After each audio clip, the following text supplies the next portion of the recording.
Hai movie lovers, ketemu lagi di channel saya Fitra Muda. Oke, kali ini gue akan bahas cerita film The Flood 2013. Apa jadinya ketika sel penjara dipenuhi dengan buaya ganas? Hal ini akan terlihat jelas di sebuah film yang berjudul The Flood. Tidak pernah lupa, gue selalu mendoakan agar kalian dan keluarga bahagia serta sehat selalu. Film dibuka dengan laporan breaking news terkait hujan badai di Amerika Serikat. Badai yang terjadi 100 tahun sekali ini benar-benar melumpuhkan seluruh aktivitas, termasuk jaringan telepon dan juga jaringan internet. Lalu, scene beralih kepada sebuah bis yang sedang mengangkut para tahanan, di mana di dalamnya terdapat 5 orang tahanan yang baru akan dibawa ke sel penjara, dengan kasus yang berbeda-beda. Mereka semua sudah dikategorikan sebagai tahanan bengis. Tapi rombongan bis itu tak sadar jikalau terdapat sebuah kelompok yang akan memberontak. Dan mereka hanya memiliki satu tujuan, yaitu membebaskan salah satu tahanan. Setelahnya, scene beralih kepada kantor polisi di wilayah Louisiana, yang mana kantor tersebut sudah tergenangi oleh air hujan. Badai yang semakin memburuk ini benar-benar melumpuhkan segala akses untuk berkomunikasi. Di samping itu, kelompok pemberontak sudah siap untuk menyergap. Mereka akan membuntuti bis tahanan yang sedang menuju ke sel penjara. Di sisi lain, si sheriff yang bernama Nicky mulai protes kepada anak buahnya yang bernama Pine, yang mana Pine disuruh ke lantai bawah untuk memeriksa saluran pembuangan. Namun sayang, Pine sama sekali tidak sadar bahwa 2 ekor buaya sudah masuk ke kantor itu. Dan karena tak sadar, Pine terus melanjutkan pemeriksaannya.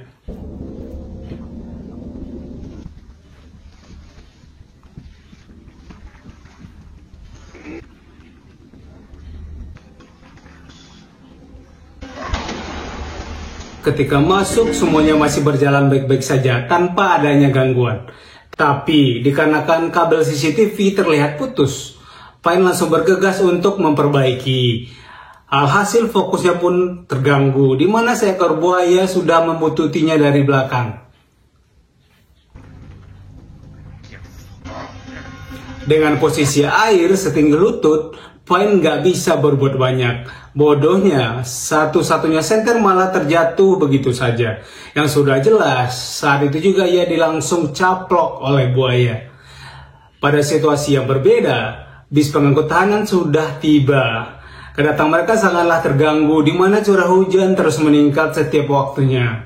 Namun, bagaimana lagi, para tahanan itu harus segera dikurung saat itu juga.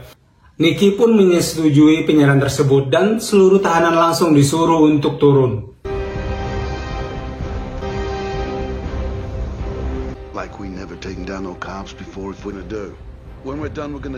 Sedangkan di ujung jalan, tim pemberontak sudah siap siaga untuk menyerbu. Mereka telah mengambil ancang-ancang sembari menunggu momen yang paling tepat. Jujur aja, ini agak kocak sih. Memangnya harus banget ya kalimat tahanan itu dikurung di kantor ini. Akan tetapi, Sheriff Nicky sama sekali tidak peduli. Karena yang terpenting, ia bisa bekerja dengan baik serta menindak para tahanan. Gak main-main. Para tahanan tersebut turut bertindak dan memamerkan badan mereka. Bahkan ada juga yang memamerkan ukuran. Nah, sampai sekarang ini belum tahu pasti mana tahanan yang akan ditolong. Namun saat itu juga misi pemberontak langsung dijalankan.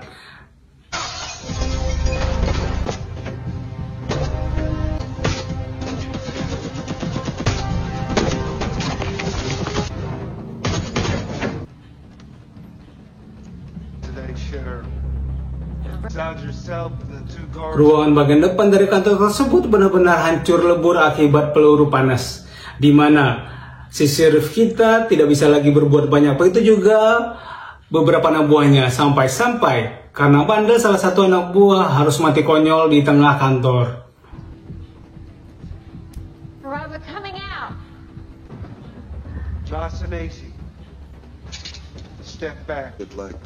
Hal yang serupa terus menimpa seorang anggota dari penyusup.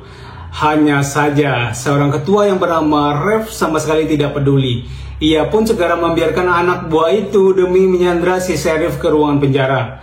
Dan ternyata Tim penyusup tersebut sengaja datang untuk menjemput seorang tahanan, yakni tahanan bengis bernama Russell. Russell dihukum karena telah membunuh 69 polisi dalam kurun waktu 69 bulan, yang hasilnya ia pun akan dipenjara selama 69 tahun.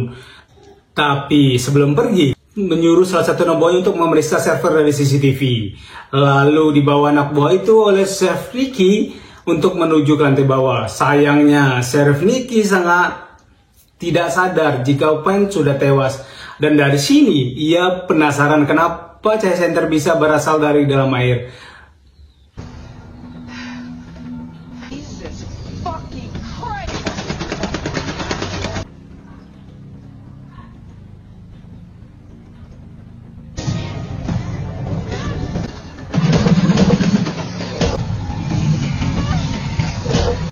Setelah diperiksa, si sheriff bukanlah mengambil senter melainkan sebuah tangan.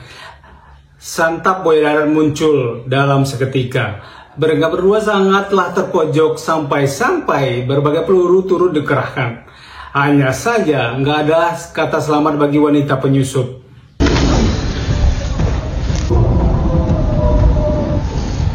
Dan akibat corak tembakan, Rev segera turun ke lantai bawah untuk memeriksa situasi. Ketika tiba, Rev sadar bahwa ada yang tidak beres di lantai ini. Yang mana ia pun segera melihat si sheriff sudah basah kuyup. Tapi ternyata Rev tak fokus dengan si sheriff, melainkan ia fokus kepada seekor buaya yang sedang jogging. Apa boleh buat, secara terpaksa mereka harus berlari lagi ke sel penjara. Bodohnya, masih saja tidak peka, alhasil baru saja pintu terbuka, kakinya Rev pun langsung disergap oleh buaya darat. Bukan hanya disergap, ia turut ditarik keluar sel yang tidak jelas akan dibawa kemana. Sekejap, anak buahnya Rev mulai kesal kepada Nicky. Begitu juga dengan beberapa tahanan yang sengaja dilepas untuk melawan. Karena jujur aja, dari tadi para tahanan itu sudah tak tahan melihat Nicky. Tapi apa daya, para tahanan itu hanyalah Mokondo, di mana dalam sekejap waktu Nicky berhasil melawan seorang diri.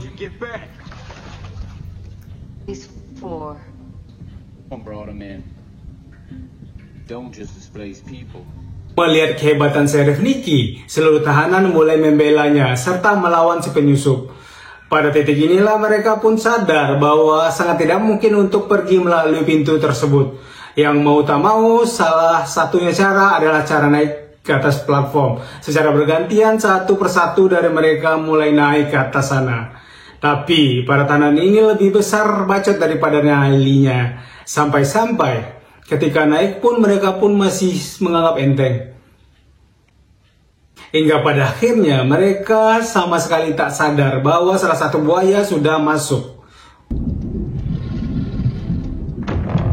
Dan kali ini, seorang kakek bertato sengaja dijadikan tumbal untuk mengulur waktu. Iya, di titik inilah terlihat sudah betapa cengengnya tahanan tersebut. Di mana secara tiba-tiba uluran tangannya pun segera dilepas oleh tahanan lain. Dan jadinya di ruangan saat itulah si kakek bertato langsung dilahap dua buaya sekaligus.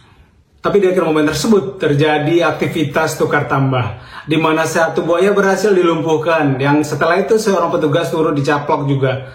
Kemudian bergegaslah mereka ke satu ruangan. Ternyata Sheriff Nicky langsung mengarahkan mereka untuk berpencar satu sama lain. Kali ini si Sheriff akan pergi bersama Russell dan juga seorang tahanan berkaus putih yang kita panggil saja bernama si Jack. Tak mau berlama-lama, dia diajak ke sebuah gudang.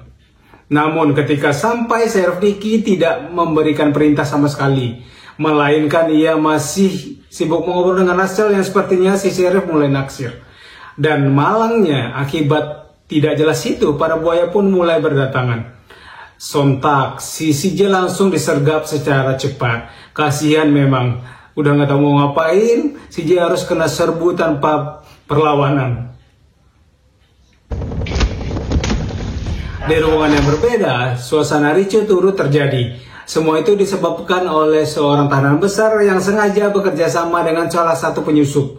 Tapi tidak lagi setelah kedatangan Sheriff Nicky bersama Russell, yang mana selain menghabisi penyusup, tangan besar pun langsung terseret oleh buaya. Namun dalam keadaan seperti itu, seorang tahanan malah berupaya untuk menjinakkan salah satu buaya. Awalnya sih gue percaya kalau dia mampu, tapi ujungnya tahanan tersebut langsung menyusul ke alam baka.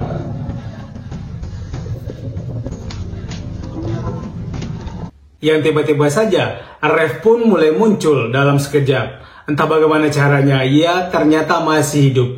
Dari situ, Sheriff Nicky tidak langsung pergi. Ia sengaja meminjam sebuah senjata demi melakukan sesuatu yang sangat penting. Namun sangat disayangkan, pemikiran Sheriff langsung dilontarkan oleh Rev. Ia berniat meninggalkan Nicky, sedangkan Russell sendiri merasa tidak terima. Apa boleh buat? Pada momen inilah kedua pria itu harus bergulat secara jantan. Di sisi lain, Nicky sengaja memancing seluruh buaya. Jadinya, saat itu juga sebuah peluru langsung diarahkannya kepada barel penampung bensin. Dan berkat ledakan tersebut, Russell berhasil selamat dari ancaman Rev. Di akhir film, hujan badai telah berhenti total. Matahari pun mulai terlihat, yang mana Sheriff Nicky bersama Russell bersegera berpisah. Di momen ini, bahkan ada lagi aksi penangkapan karena sesungguhnya mereka membutuhkan kebebasan. Jujur aja film ini termasuk salah satu film paling aneh yang pernah gue tonton. Dimana alur ceritanya benar-benar random, dan kalau kalian kuat kalian bisa aja nonton atau bisa menghabiskan waktu selama 1 jam 30 menit.